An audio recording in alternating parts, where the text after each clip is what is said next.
ওয়াল আসর, প্রথম আয়াত কালের শপথ, বাংলা ইন্নাল ইনসানা লাফি খুসর, মানুষ অবশ্যই ক্ষতিগ্রস্ত। কি কয় আল্লাহ? দ্বিতীয় আয়াতে বলতেছেন ইল্লাল্লাযিনা আমানু ওয়া আমিলুস সলিহাতি ওয়া তাওয়াসাউ বিল হাক্কি ওয়া তাওয়াসাউ বিস সাবর। কিন্তু এবার বলতেছে প্রথমে কি কইছে আল্লাহ? মানুষ অবশ্যই ক্ষতিগ্রস্ত, সাইলেন্ট করে দিন। প্রথমে বলতেছে মানুষ অবশ্যই ক্ষতিগ্রস্ত, তারপরে বলতেছেন কিন্তু তারা ব্যতীত যারা ঈমান আনে, সৎকর্ম করে এবং পরস্পরকে সত্যের উপদেশ দেয় ও ধৈর্যের উপদেশ দেয়, তাইলে আপনি দেখবেন যার অন্তরটা ভালো সে কখনো আপনাকে অসত্যের উপদেশ দিবে না। যার অন্তর ভালো সে কখনো আপনাকে অসত্যের উপদেশ দিবে না, অধৈর্যের উপদেশ দিবে না। আপনিও যদি অন্তর যদি ভালো করেন, অধৈর্যের কথা আপনার মুক্তি আসবে, অসত্যের উপদেশ কাউকে দিবেন না। এবার এই অন্তরটাকে পরিশুদ্ধ করতে হবে কিভাবে? এখন আমরা বলেছিলাম আমাদের বাড়ির মধ্যে সবচেয়ে ভালো মাস্টার বেডরুম যেটা, এটাকে আমরা সাজাই। তাহলে আমার দেহের মধ্যে সবচেয়ে উত্তম জায়গা আমার দিল, আমার অন্তর, আমার মন, এটাকে সাজানো দরকার। এটাকে আমরা কি করি? নিন্দা নামক ডাস্টবিনের ময়লা দিই। এটাকে আমরা কি করি? নিন্দা, ঘুষ, সুদ, হারাম যা কিছু আছে এটা দিয়ে সাজাই, করি না? তাহলে আমার বেডরুম, মাস্টার বেডরুমটা কি সাজছে না ময়লা দিয়ে ফুটছে? এখন বলেন তো আমাদের বাড়িতে চার বাড়িতে যে অবস্থা আছে, কারো বেড়া ঘর, সোনের ঘর, দোতলা, পাঁচতলা বিল্ডিং, যেখানে সবচেয়ে সারা একটা ঘর আছে না, এটাকে তো মাস্টার বেড বলে। তো এটাকে যদি অন্যের বাড়ির কাছরা ময়লা দিয়ে ভরে, ময়লা করে, আমি তাকে কি করবো? যতটুকু সামর্থ্য আছে তার অবশ্যই তার সাথে আমি প্রতিবাদ করবো না। কিন্তু আল্লাহ রাসূল বলতেছে আমার এই দেহের মধ্যে সবচেয়ে দামি জায়গা আমার দিল, আমার অন্তর। এটাকে আমরা কাছরা দিয়ে বলতেছি নিজে। আমার মাস্টার বেড অন্য কেউ ভরাইছে, আমি তার সাথে প্রতিবাদ করি, কিন্তু আমার দেহের মধ্যে সবচেয়ে দামি জায়গা মাস্টার বেড আমি ভরাচ্ছি, এটাতে ঝগড়া করি না। কারণ আউটসাইড দেখি, ইনসাইড দেখি না। কি করি? আউটসাইড দেখা যায়, ইনসাইড দেখা যায় না। কত সুন্দর সারাদিন পরিশ্রম করার পরে সাদা কাপড় পরেছি, এখন যদি কেউ ময়লা করে মনে রাগ আসবে না? জিনটাকে তো সাদা করা দরকার, জিনটাকে সাদা করা দরকার না? এই জন্য আমরা যারা তাসাউফ চর্চা করি, আধ্যাত্মিক চর্চা করি, আমাদের কাজটাই হচ্ছে এই সবচেয়ে দামি জায়গাটাকে পরিষ্কার করা। এই জন্য আমরা ধ্যান সাধনার কথা বলি। কি বলি? ধ্যান সাধনার কথা বলি। এভাবে আপনি যখন ধ্যান সাধনা করবেন যে আমি আজকে সারাদিন কি করেছি, দেখবেন আপনি সারাদিন আজকে চিন্তা করতে করতে দেখবেন যে আজকে আপনি একটা গীবত লাগে করবো, হ্যাঁ রে তো খারাপ। আল্লাহ রাসূল বলছে গীবত খাওয়া মরাবের বস্তু খাওয়ার সমান। আবার কোরআনে বলা হয়েছে গীবত তো আর জিনা, মায়ের সাথে জিনা করার সমান পাপ। এত বড় একটা পাপ করলাম আমি, এবার কি করা? এটাকে মন থেকে ফেলে দেওয়া। আজকে তওবা করব, আল্লাহ আমাকে ক্ষমা করেন, আল্লাহ আমি যেন আর গীবত চর্চা না করি, আমি যেন পরনিন্দা না করি, আল্লাহর কাছে তওবা করি। আস্তাগফিরুল্লাহ, আস্তাগফিরুল্লাহ। আজকে যদি উন্নত পারি আস্তাগফিরুল্লাহ রাব্বি মিন কুল্লি যামবি ওয়া আতুবু ইলাইহি ওয়া লা হাওলা ওয়া লা কুওয়াতা ইল্লা বিল্লাহিল আলিয়্যিল আযীম। আর তো যদি পারি আল্লাহর প্রশংসার সাথে সুবহানাল্লাহি ওয়া বিহামদিহি সুবহানাল্লাহিল আযীম ওয়া বিহামদিহি আস্তাগফিরুল্লাহ, এই দোয়াটা আল্লাহর কাছে বেশি পৌঁছায়। আর যদি পারি তাহাজ্জুদের সময় তাহাজ্জুদের নামাজ আদায় করে আল্লাহর কাছে বলি সিজদায় গিয়া সুবহানাল্লাহি ওয়া বিহামদিহি সুবহানাল্লাহিল আযীম ওয়া বিহামদিহি আস্তাগফিরুল্লাহ।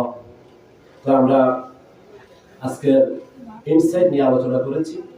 আমি গত গেরসের মাহফিল আজ থেকে 1 মাস আগে বলেছিলাম যে রজব মাসে কাউসারে একটা ওজিফা আছে, সেটা আমি বুনিয়াতুত তালিবিন থেকে সরাসরি বলে দেব। তো আজকে মাহফিলের শেষ পর্যায়ে আসলাম, আমরা ওজিফাটা এখন বলবো ইনশাআল্লাহ। রাসূল বলেছে নিজে কোনো আমল না করে অন্যকে বলিও না, নিজে যে কাজটা করি না অন্যকে বলা নিষেধ। আল্লাহ রাসূলের দরবারে এক ইহুদি তার বাচ্চা নিয়ে আসলেন, এসে বলতেছে ইয়া রাসূলুল্লাহ আমার বাচ্চাটা আপনাকে মহব্বত করে, সে বেশি মিষ্টি খায়, তার কারণে তার ক্ষতি হয়, আপনি যদি বলেন সে মিষ্টিটা কম খাবে। 3 দিন পরে আসিও। এই 3 দিন আল্লাহ রাসূল নিজে মিষ্টি কম খাইছেন। তারপরে যখন বাচ্চারা নিয়ে আসছে আল্লাহ রাসূল বলেন বাবা তুমি মিষ্টি কম খাইও, স্বাস্থ্যের জন্য ভালো। তখন ওই বাচ্চার মা বাবা ইহুদি তো, তারা বলতেছে হে মুহাম্মদ আপনি 3 দিন আগেই কথাটা বলে দিলে আমার বাচ্চাটা বন্ধ করে দিত। তো 3 দিন আগে তো আমি মিষ্টি বেশি খেতাম, 3 দিন আগে আমি মিষ্টি বেশি খেতাম, আমি যেটা করি না সেটা অন্যকে কিভাবে করি। তা আলহামদুলিল্লাহ গত রজব মাসে আমলগুলো আমি করেছি, তো এই সামনে মাস রজব মাস আপনাদেরকে করার জন্য দাওয়াত দিচ্ছি। গত মাসে দাওয়াত দিলাম, এখন আমি ওজিফাটা বলে দেবো। তো আমি আগে গত রজব মাসের আগে 2005 সালে পীরের কাছে মুড়ি দিয়েছি। 2005 সাল থেকে আর গত বছর পর্যন্ত, গত রজব মাস পর্যন্ত সোমবার, বৃহস্পতিবার, শুক্রবার এগুলো রোজা রাখতাম। তাদের 13 তারিখ, 14 তারিখ, 15 তারিখ আইএমএ বীজের রোজা এগুলো রাখতাম, সোয়াইমের রোজা রাখতাম। তারপরে এই রজব মাসে রোজা রাখার পর থেকে আমি নিয়মিত কন্টিনিউ করেছি। মাঝে মাঝে সপ্তাহে একদিন বা কোনো দাওয়াত করলে ভাঙি।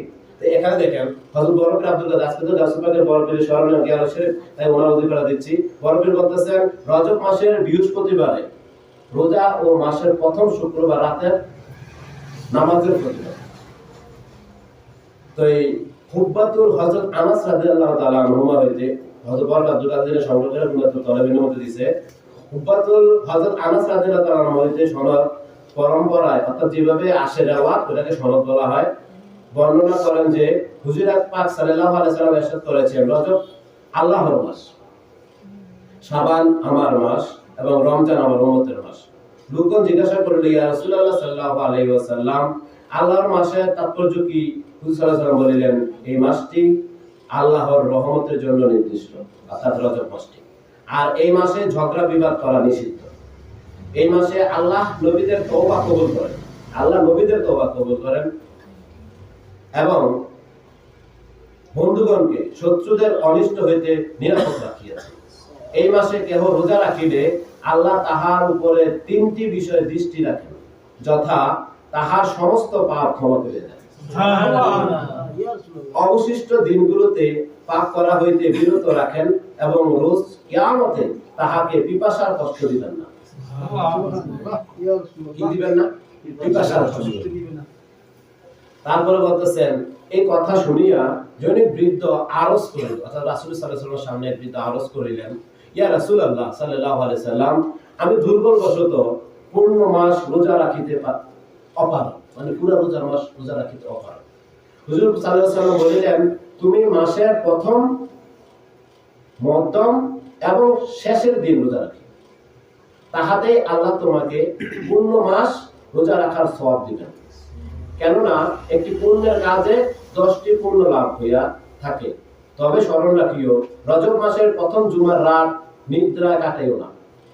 আলহামদুলিল্লাহ আমি নিদ্রা কাটাই নেই, যেহেতু ওই দিন আসমান ও জমিনের সকল ফেরেশতা কাবা ও কাবার চতুর্পাশে সমবেত হইয়া থাকে। অর্থাৎ রজব মাসের প্রথম বৃহস্পতিবার রাতে, জুমার রাতে কাবার চতুর্পাশে আসমান ও জমিনের সকল ফেরেশতা সমবেত হয়। আল্লাহ তাআলা ফেরেশতাগণকে রপ্ত করিয়া বলেন, হে ফেরেশতাগণ, তোমরা তোমাদের আকাঙ্ক্ষিত বস্তু আমার নিকট প্রার্থনা করো। ফেরেশতাগণ বলেন, হে আমাদের প্রভু, তুমি রোজাদার ব্যক্তিগণকে ক্ষমা করিয়া দাও। সুবহানাল্লাহ। সর্বপ্রথম আকাঙ্ক্ষিত বস্তু দোয়া করলেন। তারপরে বলেন, তখন আল্লাহ তাআলা বলেন, হ্যাঁ, আমি তোমাদের প্রার্থনা মঞ্জুর করিলাম। হুজুর পাক সাল্লাল্লাহু আলাইহি ওয়াসাল্লাম বলেন, রজব মাসের প্রথম বৃহস্পতিবার রোজা রাখিবে এবং মাগরিব ও ইশার মধ্যবর্তী সময়ে 2 রাকাত করিয়া 12 রাকাত নফল নামাজ পড়িবে এবং প্রত্যেক, যদি এখন মাইকে কেউ শুনে বা উপস্থিত শুনেন, মুখস্থ না হয় লিখিত আকার নিলে আমি দিয়ে দেব। প্রত্যেক রাকাতে সূরা ফাতিহার পর 3 বার সূরা কদর ও 12 বার সূরা আহাদ, অর্থাৎ ইখলাস সূরা পাঠ করিবে। রাসূল পাক সূরা ইখলাসকে আহাদ শব্দ ব্যবহার করতেন।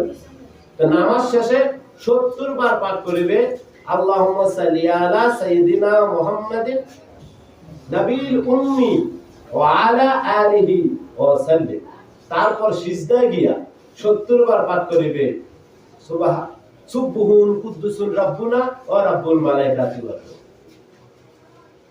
সিজদা হইতে মাথা উত্তোলন করিয়া 70 বার পড়িবে, রাব্বিক ফির ওয়ারহাম ওয়া তাজাওয়াজু আম্মা তা'লামু ফা ইন্নাকা আনতাল আজিজুল আজিম।